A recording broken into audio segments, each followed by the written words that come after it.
23 de septiembre de 2012 en Medellín, Colombia, con un clima agradable que invitaba a los transeúntes a pasear por las calles. Dos mujeres salían de una carnicería de su vecindario, conversando animadamente entre risas, cuando de repente dos hombres en motocicleta aparecieron de la nada. Lo que sucedió a continuación fue estremecedor. Dos estruendos. Una de las mujeres, la de mayor edad, cayó al suelo con 2 impactos de bala en su cuerpo, mientras la otra gritaba desesperadamente por ayuda. Se trataba nada más y nada menos que de Griselda Blanco, conocida en Colombia y en todo el mundo como la reina de la coca. 2 sujetos en una moto le dispararon por la parte de atrás en varias ocasiones. La gente corría, todo el mundo corría. En sus últimos momentos ella estaba sorprendentemente tranquila, consciente del motivo de los disparos que la habían alcanzado. Así es, incluso durante aquel confuso y violento episodio, ella sabía bien quién y por qué la estaban asesinando. Antes de seguir con este apasionante video, no olvides suscribirte a nuestro canal si no quieres perderte ninguna novedad sobre el mundo del crimen. Continuamos.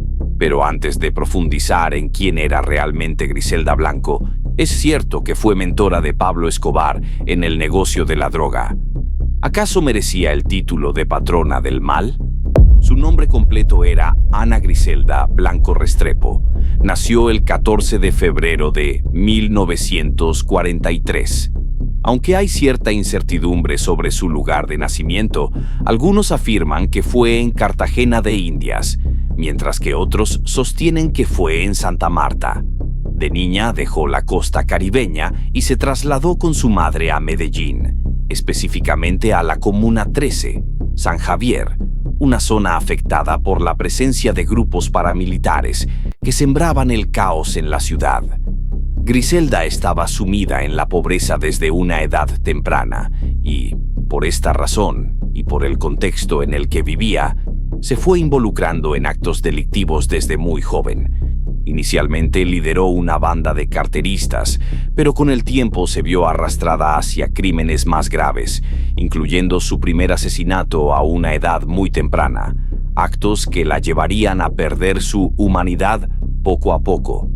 Según su expediente delictivo, a los 12 años colaboró en el secuestro de un niño de 11 años de una familia adinerada de Medellín.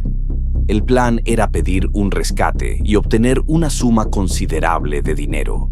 Después de negociar el rescate, el dinero que había solicitado a la familia no fue entregado o no reaccionaron con la suficiente rapidez ante su demanda. Llena de furia, la joven Griselda tomó la drástica decisión de tomar un revólver, apuntarlo directo a la frente del niño y, sin mediar palabra, dispararle entre los ojos a aquel pequeño e inocente ser. Este acto impulsivo e impredecible volvería a repetirse en varias ocasiones a lo largo de su vida. Después de cometer su primer delito sin enfrentar consecuencias, a mediados de la década de 1950, Griselda se mudó a la ciudad de Medellín junto con su madre, Ana Lucía Restrepo. Sin embargo, este viaje y el cambio de residencia no fueron precisamente momentos alegres, ya que madre e hija estaban huyendo de los abusos perpetrados por el padrastro de Griselda.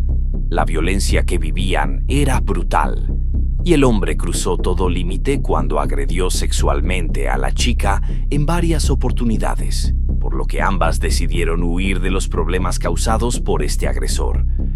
Una vez establecidas en su nuevo hogar, ambas mujeres comenzaron a trabajar como meseras en una zona del centro de la ciudad conocida como La Candelaria. Esta era un área llena de bares y con un alto nivel de prostitución. Trabajar en un lugar así no era tarea fácil y el alojamiento que habían conseguido tampoco era mucho mejor. Vivían en una casa en el barrio de Antioquia, que en aquel entonces era conocido por ser un refugio de ladrones, atracadores y diversos delincuentes menores. Se dice que fue allí donde surgieron las primeras organizaciones dedicadas a la compra y venta de sustancias ilegales.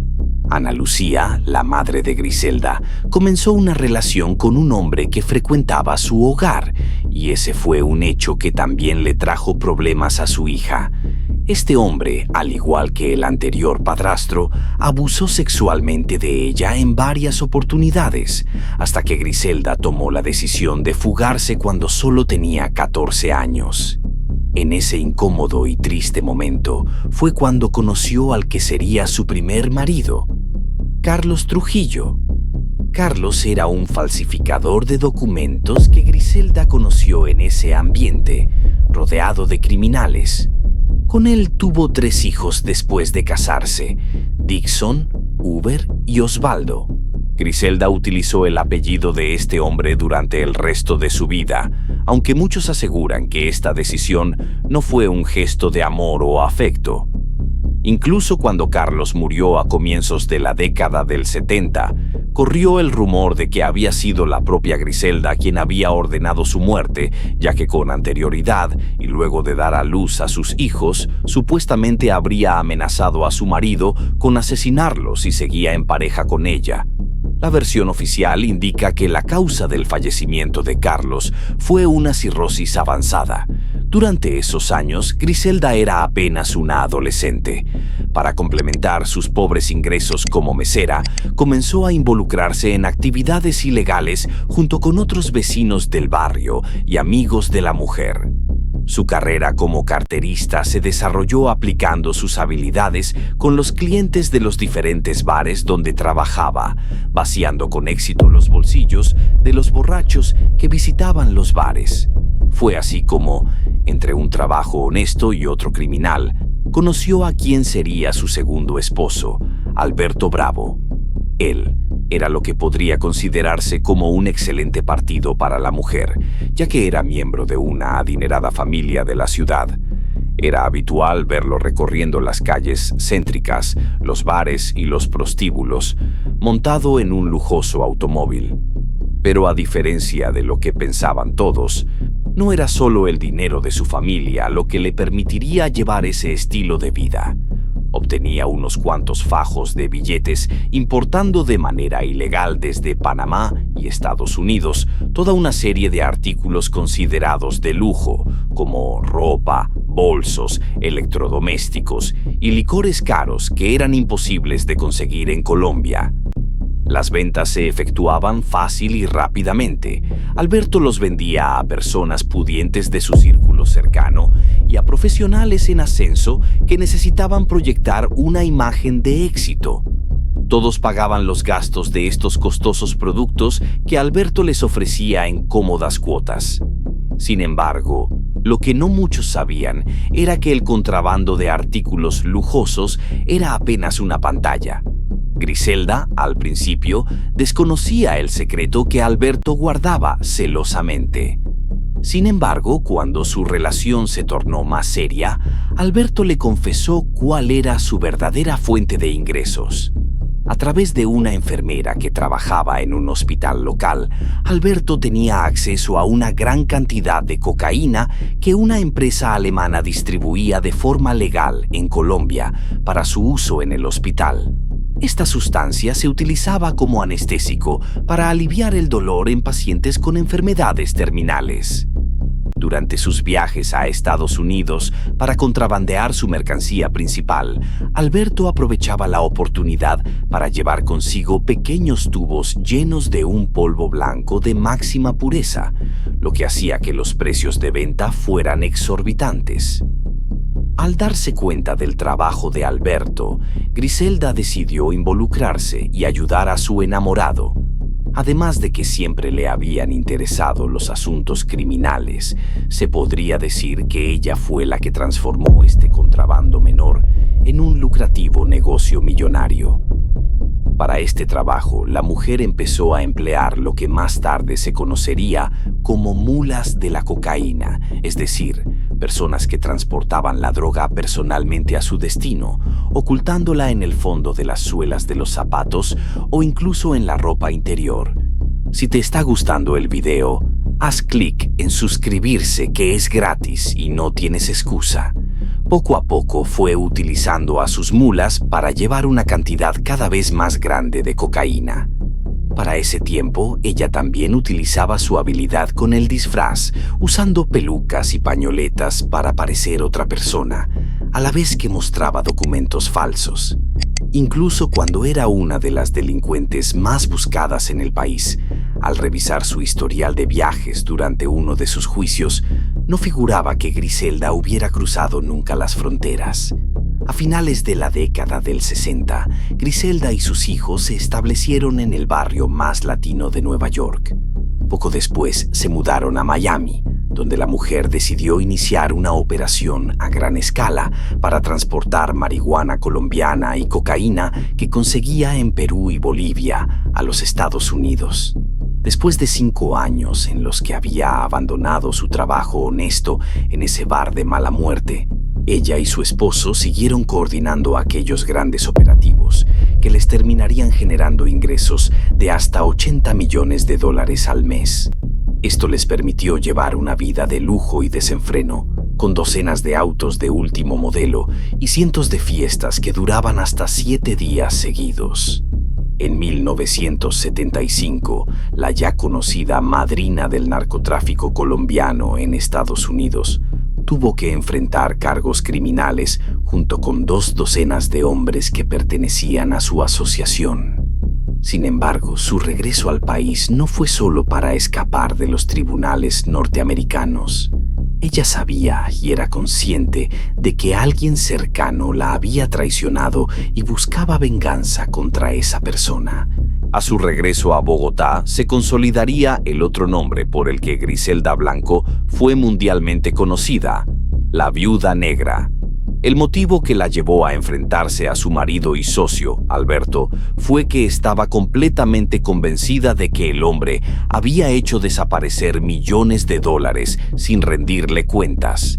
Él la acusaba de querer figurar como la única cabeza del negocio que él había comenzado por su cuenta.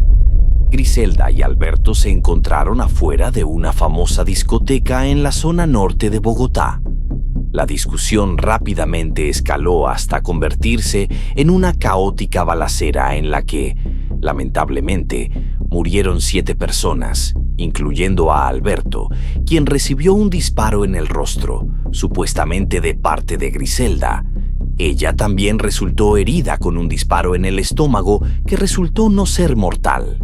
Al salir del hospital, estaba decidida a convertirse en la próxima reina del narcotráfico de Colombia y toda Sudamérica. Su ambición era fuerte y su apatía, un pilar fundamental de su personalidad impredecible.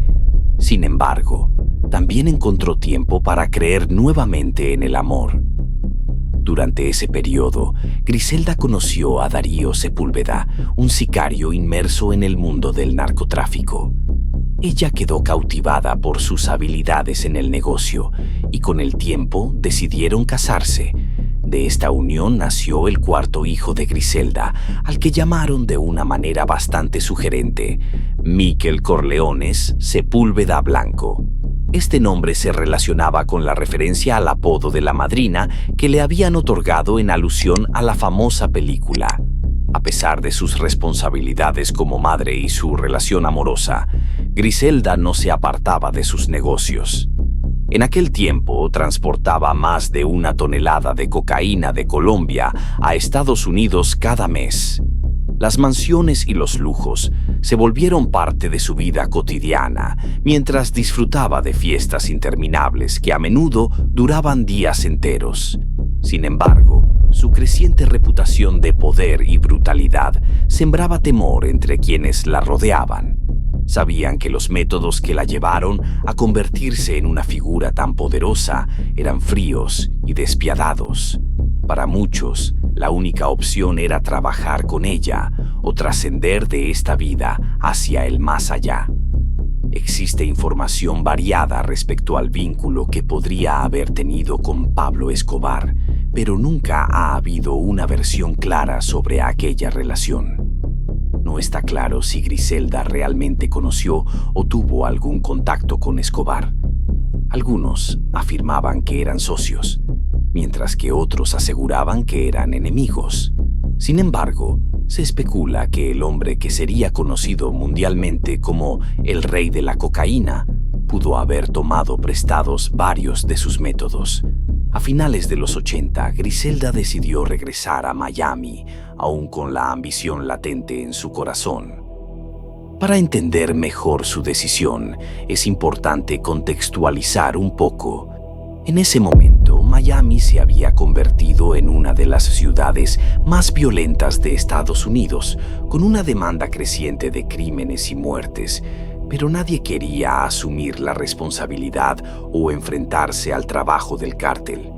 Cuando Griselda volvió a la ciudad, descubrió que otro grupo de narcotraficantes le había arrebatado parte de su territorio, pero logró construir su imperio con la ayuda de una situación casi milagrosa: la inmigración cubana. Contrariamente a la opinión generalizada en Estados Unidos, que etiquetaba a estos inmigrantes como indeseables, Griselda los ayudó y reclutó, ofreciéndoles roles dentro de su organización criminal. Los empleó como sicarios o como distribuidores de la mercancía por todo el territorio de Miami. A medida que expandía su imperio, los numerosos enemigos de Griselda comenzaron a acechar, entre ellos la DEA, la Administración para el Control de Drogas. Las presiones eran cada vez mayores para la patrona, quien se vio acorralada en varias ocasiones. La tensión y los problemas en el cártel terminaron comprometiendo su matrimonio. Las peleas con Sepúlveda se volvieron insoportables para ambos, pero él intentó velar por la seguridad de su hijo. Cumpliendo con una amenaza que había proferido repetidamente a Griselda, decidió llevárselo lejos de ella. Michael tenía solo 4 años cuando su padre lo llevó a Colombia. Al enterarse de esto, Griselda tomó medidas. Como era de esperar, contrató a sicarios para que recuperaran al niño. Días después, Sepúlveda fue asesinado a sangre fría frente a su hijo, quien luego fue entregado a su madre. Griselda lo recibió con los brazos abiertos, abrazándolo con fuerza al reunirse nuevamente con él. Las circunstancias parecían estar mejorando para esta criminal, pero pronto todo cambió. En 1984, la DEA iba tras su pista y a ella no le quedó más opción que llevarse a su hijo a California. Mientras tanto, sus otros hijos estaban a cargo del negocio, pero por su comportamiento descuidado, los agentes pudieron acercarse al imperio y finalmente ubicar a la narcotraficante Griselda Blanco, a quien habían estado buscando durante más de una década. Las fuerzas del orden irrumpieron en su domicilio. Inmediatamente y sin dudarlo, a pesar de llevar una Biblia en la mano y tratar de fingir ser otra persona, sus esfuerzos fueron en vano. El 7 de febrero de 1985 fue arrestada y trasladada a Nueva York por cargos de narcotráfico y homicidio. Ese mismo año fue declarada culpable y recibió la máxima pena de 15 años de prisión, aunque los fiscales intentaron agregar más cargos a su causa e incluso buscaron imponer la pena de muerte debido a la cantidad de asesinatos a su cargo. No tuvieron éxito, pero su imperio no caía. Estar tras las rejas no impidió que Griselda siguiera manejando su amado negocio y, por si fuera poco, en 1998 obtuvo una reducción de pena y finalmente, el 6 de junio de 2004, fue liberada y deportada a Colombia. En ese momento, con 61 años, decidió retirarse del mundo del narcotráfico y el crimen. Hay poca información disponible sobre su vida durante esos años de retiro. Algunos aseguran que vivía con miedo, que no le gustaba dormir sola y que sufría pesadillas constantes por las atrocidades que había cometido a lo largo de su vida criminal. Otros sugieren que todo era una fachada y que en su interior seguía siendo la misma persona despiadada y sin alma de siempre. El 3 de diciembre de 2012 quedó marcado como el fatídico día en que Griselda se encaminó hacia la carnicería en la calle 29 de su amada ciudad de Medellín, su barrio de toda la vida. En ese instante, Todos los asuntos pendientes que ella tenía por resolver llegarían a su conclusión en cuestión de segundos. Aunque nunca se supo públicamente con certeza quién ordenó su ejecución, muchos aseguran que ella sí sabía de quién se trataba. 2 disparos, un instante ensordecedor y un silencio sepulcral eran el abrupto fin de la carrera delictiva de Griselda Blanco, una mujer que solo conoció la violencia en todas sus formas a lo largo de su vida. Uno de los disparos perforó su hombro izquierdo, atravesando la clavícula, mientras que el otro, el fatal, ingresó cerca de su ojo derecho, destrozando su cerebro antes de salir por su cuello. No hubo dudas de que se trataba de un ajuste de cuentas. A lo largo de su turbulenta vida delictiva, Griselda había dejado una interminable lista de enemigos y, en una especie de justicia poética, los sicarios que la abatieron en plena calle utilizaron el mismo método con el que la Viuda Negra había eliminado a cualquiera que se interpusiera en su camino. Griselda Blanco falleció de forma inmediata debido a las heridas de bala. Tras su partida, su historia comenzó a ser relatada en todas partes del mundo, no solo por los morbosos, sino también por aquellos que estuvieron más cerca de ella. Algunos describían a Griselda Blanco como una de las mujeres más malignas que habían conocido en su vida, afirmando que disfrutaba de la muerte y que su mirada tenía algo sobrenatural, reflejando el mismo terror que ella imponía. Podríamos especular sobre las circunstancias que llevaron a esta mujer a convertirse en una de las criminales más temidas de su época, desde las dificultades de su infancia hasta los traumas de su juventud. Lo cierto es que su notoriedad la llevó a alcanzar los rincones más insospechados del mundo criminal y la maldad, e incluso en la actualidad, su historia sigue siendo tema de conversación, habiendo sido retratada en una serie de Netflix que ha vuelto a capturar la atención de los espectadores. La impactante crueldad de Griselda Blanco, posiblemente una psicópata, ha dejado una profunda huella en quienes se han adentrado en su terrible y despiadado historial. Su vida es un sombrío reflejo de lo más oscuro de una sociedad no preparada para tanta malicia. El trágico desenlace de esta mujer nos recuerda que a veces estamos destinados a enfrentar las consecuencias de nuestros actos, sin importar cuán poderosos o temidos podamos ser. Aunque Griselda ya no camine entre nosotros para sembrar el caos, el surgimiento de nuevas organizaciones criminales nos advierte que el combate contra la criminalidad es una lucha continua y desafiante. Es un recordatorio doloroso de que, a pesar de nuestros esfuerzos por un futuro mejor, el legado de la violencia persiste, amenazando con oscurecer las esperanzas de habitar una sociedad segura y justa que pueda albergar a todos en paz y armonía. Gracias por acompañarnos en este apasionante recorrido por la vida y legado de Griselda Blanco. Si te ha gustado este video, no olvides darle like y compartir tu opinión en los comentarios. Nos encanta saber qué piensas. Hasta la próxima y recuerda, el conocimiento es poder.